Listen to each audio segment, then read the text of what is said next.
So yeah, I'm absolutely excited about the state of rugby. I'm acknowledging that South Africa is ahead of the rest at the moment, but I'm also saying be very cautious about how dominant you think they are, because on any given day they can and they will be beaten, and I'm sure that's going to happen on the Northern Tour, and I'm going to talk more about it in videos to come. I'm excited.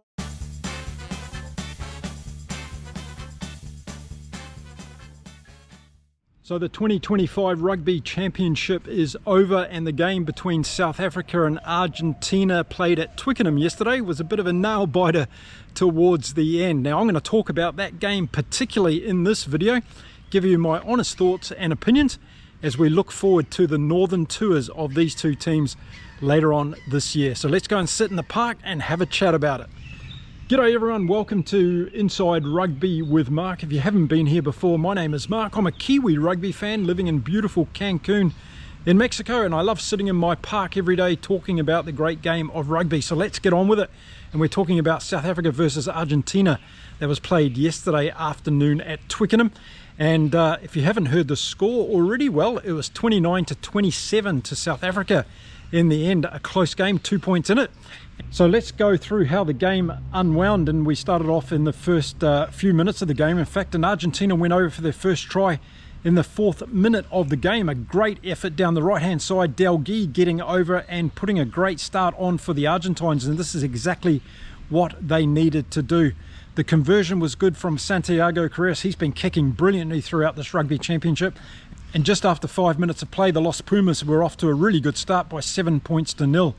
So it's going to be important for the Springboks to get back on the scoreboard, and we got to the 9th minute of the game. They got a penalty kick opportunity, which they took for goal. Sasha Feinberg and Gomazulu got that over, so we were at 7-3 after 9 minutes of play. We went on to the 16th minute of the game, and there was a penalty against South Africa. It was Malcolm Marx off his feet in this particular case. Santiago Carreras decided to take another shot for goal, and it put the Pumas out to 10 points to 3. So a handy lead in the first 20 minutes of the game. The South Africans haven't been starting their game so well in this year's Rugby Championship, except for that game at Ellis Park, of course, where they had total control of the Wallabies, but we know what happened in that game. So the next points in the game were not scored until the 26th minute, and it was a little bit not so good from the Springboks. There was not a lot of fluid play in their backline between when Carreras got that penalty over, and in the 16th minute and up until the 26th minute. And it was another opportunity for Carreras in the 26th minute. He took that, got that over. He's been kicking so well in the Rugby Championship this year. Probably, I haven't looked, but probably one of the best kickers statistically in this year's championship. He got the kick over, and it put the Pumas out to 13 points to 3 after half an hour in the game. So this would have been worrying for Russie, because he wanted this team to have probably a better start after what we've been seeing in the last couple of games. Now, I thought that 10 minutes before half-time was going to be super important for both teams. First of all, for the Pumas to try and keep the Springboks out and go to half-time at 13-3. That would have given them a lot of inspiration for the second half. On the other side, though, the Boks wanted to get back into the game, and it was going to be really important that they get a big score on the game, on the scoreboard before half-time, and that's exactly what they did. And it was again through their forward domination, getting down towards the Pumas line, putting pressure on, and finally Cobus Reinhardt went over for a good try in the 38th minute, so just a couple of minutes before half-time. This brought the South Africans right back into the game. The conversion was good, and we're at 13-10 at half-time, thanks to the Pumas lead. So 13-10 at half-time, I think Russie would have said, look guys, keep going to your game plan. We've got to just open the Argentines up. And I'm sure Felipe Contaponi was just saying, look, keep doing the same things as we're doing, boys. We might find some cracks, and we'll be able to score some more spontaneous tries, because that's what Argentina does, and does so well. So the start of the second half was going to be really important for both teams. It seems to be that the last part of the first half, the first part of the second half are really pivotal in these games across the Rugby Championship, and it was no different this weekend in both of the games. So it was really disappointing in the first few minutes of the second half for the Pumas fans, because they got a yellow card, and it was Vivas that was off with an upright tackle, head contact, and there was no doubt about it. He had to go off the field, and just 43 minutes on the scoreboard, and Argentines were down to 14 men, not something that they wanted to deal with this early in the second half. What happened as a result of that? Well, 1 minute later the South Africans scored, and that one-man advantage was really telling in this particular play. And guess who it was? It was that man, Malcolm Marx, who was going over and scoring another try. I think that was something like 24 or 25 tries he scored in the Springboks jersey. I can't wait for Russie to try him on the wing, maybe in the next game when they go on the Northern Tour. He scored as many tries, I think, as Brendan Pulse has for the South Africans. Check that statistic and see if I'm right. So it was a good try from South Africa using that one-man dominant advantage. Sasha Feinberg and Ngomazulu was not able to get the conversion over, but South Africa were now in the lead by 15 points to 13. And would this be telling as we would continue in the second half? And were we going to see an amazing second half of rugby again from the South Africans as we had seen in their last two games? Well, in the next 7 minutes of the game, it was South Africa starting to assert their dominance. In the 49th minute, Russie decided to pull the ripcord. He brought on two new props to support Malcolm Marx, and this was going to be the beginning of some more forward dominance for the South Africans. So it was a good call from Russie, making the changes then and keeping that momentum going up front as the South Africans wanted to do. And this is something I've been impressed with Russie throughout the Rugby Championship. I thought he's got the timing of using his bench very, very good in most of his games, and it's not something that I can say about all the other coaches in the Rugby Championship teams. But it wasn't until the 51st minute of the game that we saw the next try in the game, and it went to South Africa again, and it went to Kobus Reinhardt getting a second try in the game. Another really good build-up from the South African forwards, just showing their domination. The Argentine defence had been very good in this game. I have to give them a lot of plaudits for that. Whenever South Africa got down into the red zone of the Argentines, there was a lot of good defensive work going in. But there was always just one man too many for South Africa, and this is what happened on this occasion. Just multiple phases of play, and finally Reinhardt was able to go over, and South Africa were able to extend the lead. So it was a very good try from South Africa to Kobus Reinhardt. Sasha Feinberg and Ngomazulu was able to get the conversion over, so that made it 22 points to 13 in favour of the Springboks. And one thought at this stage, this is probably where the launch comes for South Africa to run away with this game. But never underestimate the Los Pumas team. But South Africa kept building the pressure, and for the next 7 minutes they kept getting closer to the Argentine line, putting a lot of pressure, and it looked like they were going to score again, and they did in the 57th minute of the game. And guess who it was? Yes, you're right, it was Malcolm Marx going over for his second try in the game. What a beast of a guy this guy is. He always turns up at the right spot on the right time, and there's no coincidence in that. This is the way that he plays his game. He's always looking for opportunities. He's a great ball carrier, and when he gets 5 metres away from the line, there's no one probably in world rugby that's going to stop him. So it was a great try again from South Africa and from that man Malcolm Marx. So the conversion was good again from Sasha. So we went from 27 points to 13 to 29 points to 13. A big gap now with only 20 minutes to go. So Bongnami came on for the South Africans, and it looked like that the changes that they had made were really going to make a difference in the game. Could the Argentines come back? What do they have left in the tank? Or were we going to see them being rolled over the top of in the last 20 minutes like we saw at Kings Park in Durban? The questions had to be answered. So a minute later we saw Sia Kolisi go off and Quagga Smith come on, so that change had been made. Quagga, I thought, has been playing really well throughout the Rugby Championship. But it was going to be the Los Pumas who got the advantage next time, and it was in the 65th minute of the game.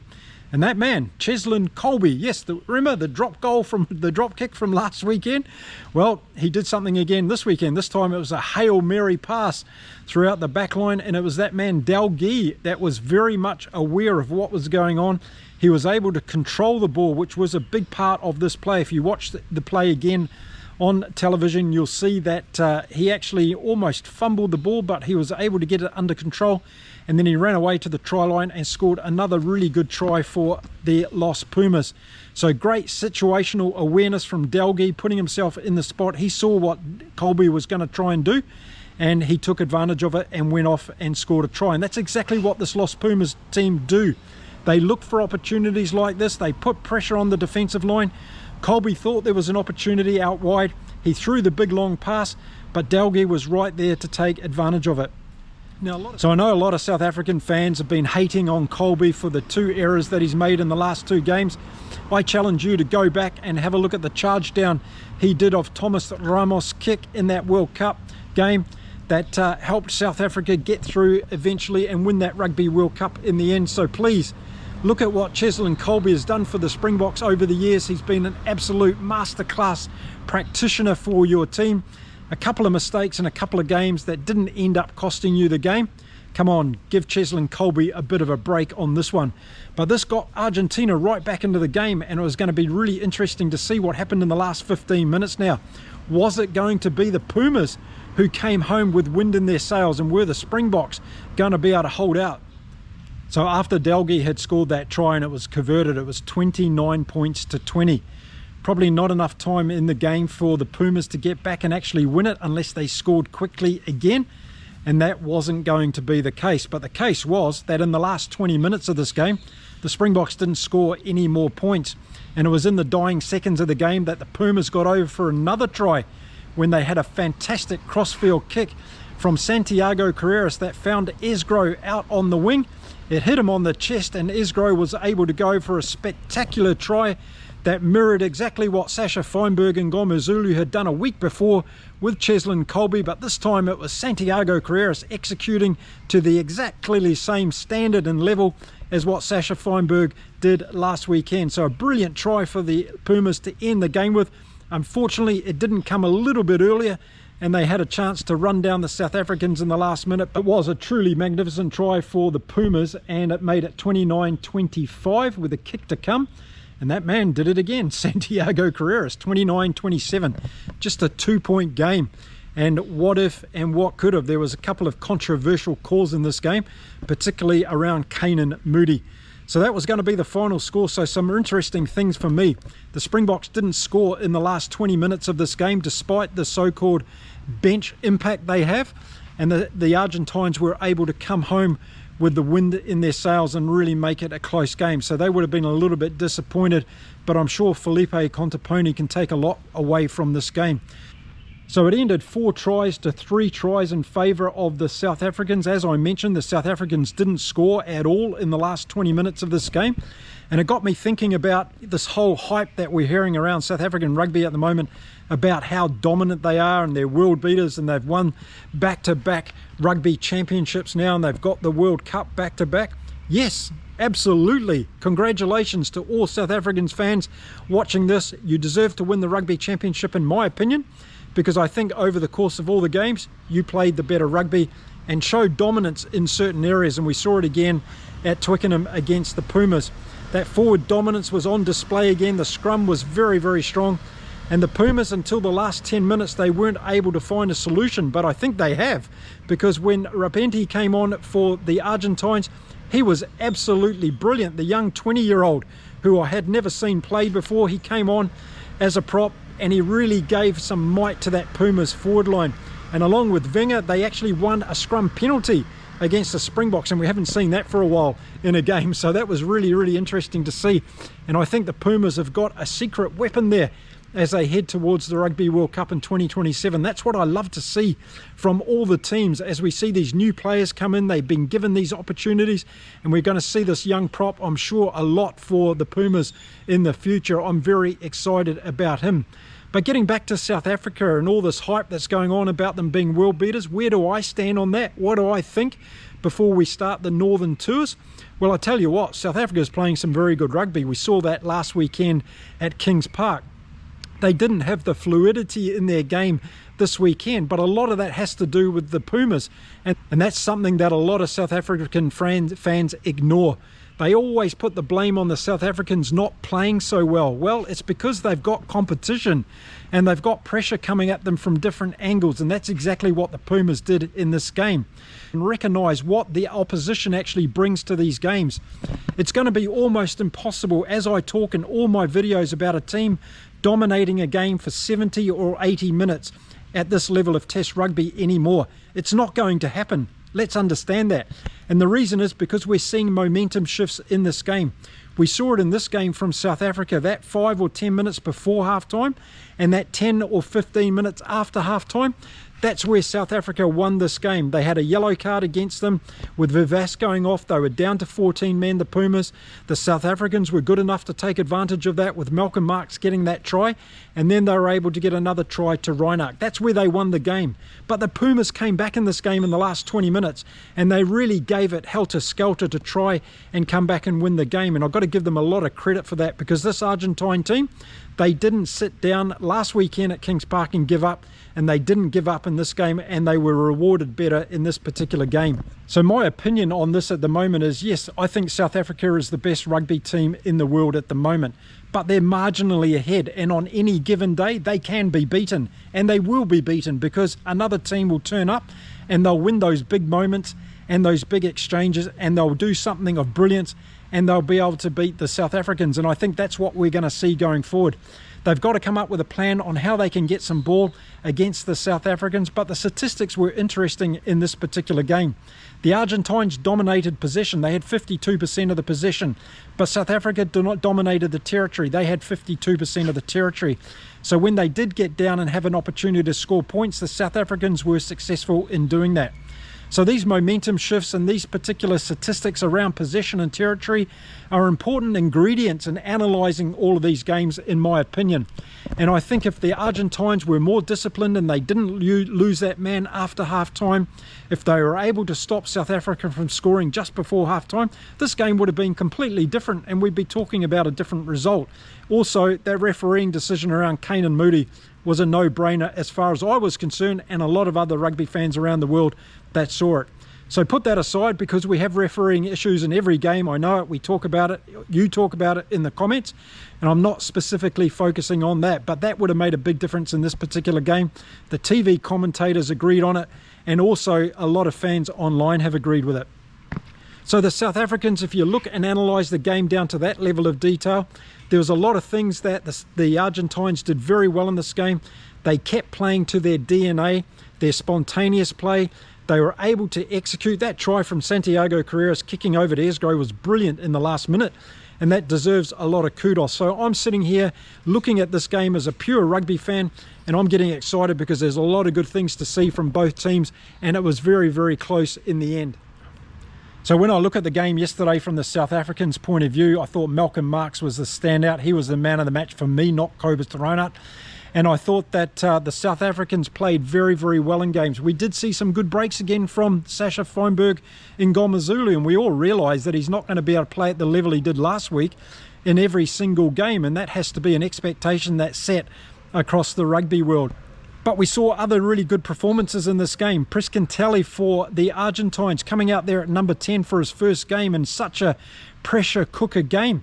And he played really, really well. And this is what I get upset about Razor Robertson. He doesn't give someone new a chance at number 10 to play against the Springboks, but Contaponi does. And that's what I really love about these coaches, giving these players an opportunity. And Preskintelli showed yesterday against the South Africans that he's going to be a really good number 10 in the years to come. So as they head towards the Rugby World Cup, you've now got the Pumas who've got Preskintelli, Santiago Carreras and Thomas Albanos. They've got 3 number 10s that can lead them into the Rugby World Cup. Another thing that I thought was really good yesterday was the way that Contaponi was able to select his team and look at what he needed against the Springboks team. So we saw 2 tall wingers going into this game, and we saw Santiago Carreras going to fullback. So we saw Marley on one wing and we saw Delgi on the other wing, and we saw Esgro coming off the bench. So that was to do with the high ball contestables that the South Africans were going to put up, and that worked really well for the Argentines yesterday because they won a number of those high ball contestable competitions, and I thought that was really smart, intelligent coaching from Contaponi. He left out Mateo Carreras from this game, who's one of their best wingers, but he's a short guy and he wasn't going to be able to compete with the South Africans, particularly Ethan Hooker. So that was a really good play from the coach for Argentina. And then what I thought Rassi did really well for this game was he backed most of the team that played at Kings Park, and I thought that was a really good move to give them another go, just bringing in Oxenchair and Jesse Creel we saw later on in the game when Kane Moody was getting away with too many penalties. So that was a good move. And the other thing that I thought Russie did really well in this game was the use of his bench, and when he used the bench to come on. Yes, South Africa didn't score any more points in the last 20 minutes of this game, but they were able to keep it tight enough in those vital 8 or 9 minutes after they scored that last try of theirs, so the Argentines weren't able to score quickly. And that was the end of the game as far as the score was concerned, because it was only that very late try in the last minute that the Pumas were able to get back close on the scoreboard. So that change by Russie I thought was really, really good. Now, a lot of people were complaining that this wasn't a good game, it was a scrappy game, the Springboks were useless and all this. No, they weren't. The Argentines put on a lot of pressure, and when you're under pressure you make mistakes, and that's what's happening sometimes in these games, well, all of these games. And we're starting to see momentum shifts going backwards and forwards, and it's the team that can reduce their errors the most, gain momentum, and when you've got that momentum, score points. And we saw that in both games yesterday with the All Blacks doing that. When they had momentum, they were able to score points, they were able to reduce their errors. We saw more errors from the Wallabies, and therefore the All Blacks ended up winning that game. Well, it was more or less the same thing from the Springboks. They minimised their errors when they had the opportunity to score points. They took those opportunities. They were able to put 29 points on the scoreboard within the first 60 minutes of the game, and it was just enough by the end of the game. So what happens next? Well, it's the Northern Tours, of course, and I'm going to be making plenty of videos as we head towards that, giving you my views on who I think is going to beat who and where some of the challenges might come. I'll be talking about the Springboks, of course, and the All Blacks and the Wallabies and the Argentines, and I'll be giving you my view from what we've learned from this Rugby Championship. But for me, what we've learned is these teams are still very close together. Don't underestimate that any team can beat the other team on any given day. And for me, that's where rugby comes out as the winner, and that excites me. And I was excited again after this game yesterday between the South Africa and the Argentines, because I had no skin in the game, but I did as a rugby fan. And for a 2-point game at the end of the Rugby Championship, that sets it up beautifully for the Northern Tours.